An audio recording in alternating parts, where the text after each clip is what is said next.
Mga kabombo, kamusta ka mo? Maayong adlaw. Ani ang hatod kaninyo sa Science and Technology alang sa Good Morning Philippines. Sa una, kung mangumpra ka, kinahanglan gyud nga magdala kag pitaka nga puno og sensilyo og papel nga kwarta. Apan karon, usa na lang kapindot sa cellphone o card, bayad na kadayon. Ang kalibutan padayon nga nagbag-o, pinaagi sa siyensya og teknolohiya. Usa sa pinakapaspas nga kabag-uhan mao ang digital nga pamaagi sa pagbayad nga ginatawag karon nga e-wallet o electronic wallet. Kini nga sistema nagtugot sa tawo nga magdala ug maggamit sa ilang kwarta sa digital nga porma imbis nga sa pisikal nga papel o sensilyo. Ang konsepto sa electronic wallet o digital money nagsugod pa sa unang bahin sa 1990s sa panahon nga nagsugod usab ang paggamit sa internet og online shopping. Sa una, eksperimento pa lang kini. Gitistingan lang sa pipila ka kumpanya og institusyon. Daghan pa ang nagduha-duha kung luwas bagyod kini nga pamaagi sa pagbayad kay ang kwarta dili man makita o mahikap.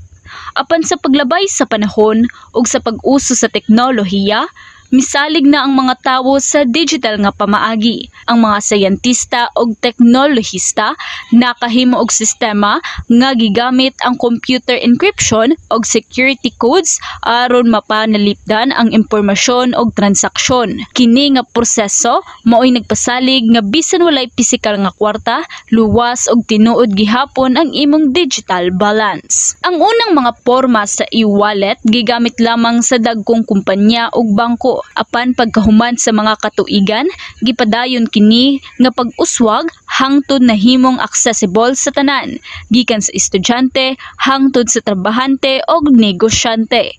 Sa panahon sa pandemya, mas napalawong pagyod ang panginahanglan niini. Tungod kay limitado ang pisikal nga kontak, ang digital payment na himong luwas nga alternatibo. Ang mga tawo nakapamalit og nakabayad sa ilang mga kinahanglanon gikan ra sa balay gamit ang ilang cellphone og internet. Ang pagpalapad sa e-wallet nagdala og dakong kausaban. Dili lang kini teknolohiya kundi usa-usab ka pamaagi sa pagpalapad sa oportunidad. Bisan ang mga tawo nga walay bank account makapadala og madawat og kwarta pinaagi sa digital system. Kini nagpasabot nga mas daghang Pilipino ang naapil sa forma nga sirkulasyon sa ekonomiya. Karon, makita nato nga halos tanan nga establishmento gikan sa merkado, karinderya hangtod sa eskwelahan nakagamit na og digital payment system.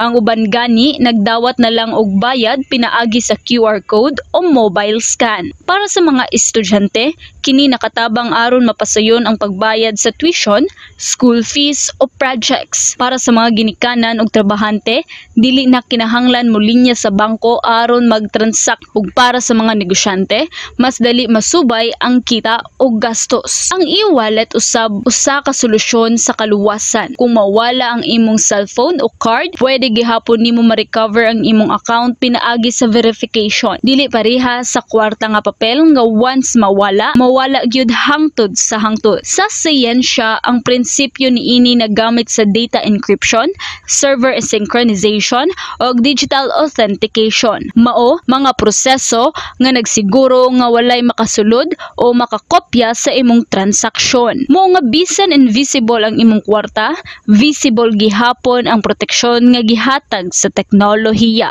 Gikan sa simpleng eksperimento sa siyensya hangtod sa usa ka kinatibuk ang panginahanglan, ang e-wallet nagpamatuod nga ang teknolohiya dili lang para sa kaginhawaan kundi para usab sa kalambuan og seguridad. Ang sistema nga kaniadto ginatudlo ra sa mga laboratorio ug bangko karon gigamit na sa matag ordinaryong tawo. Usa kini ka ehemplo kung giunsa sa siyensya ang pagbag-o ang atong pang-adlaw-adlaw nga kinabuhi. Ang e-wallet nagpamatuod nga bisan dili na nato hikapon ang kwarta, mabati nato ang kapuslanan kahapsay o kasiguruhan nga gidala sa modernong teknolohiya. Gikan sa kwarta nga papel padulong sa digital nga porma usa kini ka pananaw nga nagpakita kung unsa kagamhanan ang siyensya ug teknolohiya sa pag-uswag sa kalibutan. Mao kadto ang natudkan ninyo, Science and Technology para sa Good Morning Philippines. Kini si Bombo Jera Aurelia para sa the #1 and most trusted source of news and information.